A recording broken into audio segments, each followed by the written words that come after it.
একটা ছাগলের আকৃতিতে আল্লাহ মৃত্যুকে আনবেন। কাকে আনবেন? ওই ছাগলের গায়ে লেখা মিম ওয়াও তা, এরপরে এই মৃত্যু নামক ছাগলটারে জবাই করা হবে।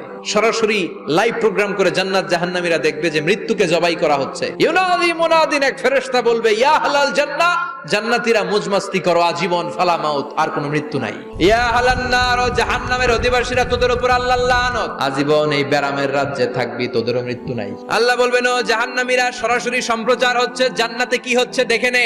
জাহান্নামীরা খেতেও পারবে না, জ্বলতে জ্বলতে অঙ্গার সহ্য হয় না। ঠিক এমন মুহূর্তে জান্নাতের নাজ নেয়ামত যখন দেখবে, জাহান্নামীরা চিৎকার করে জান্নাতীদেরকে ডাকবে, এক দুই ফোঁটা পানি আমাদেরকে দে, আর পারি না।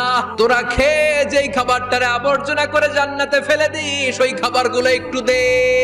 জাহান্নামীদের আফসোস বেড়ে যাবে, চিৎকার করে বলবে দে একটু পানি দে। কিন্তু জান্নাতের নাজ নেয়ামত জাহান্নামীদের মুখে তোলা হারাম করে দিয়েছে কে?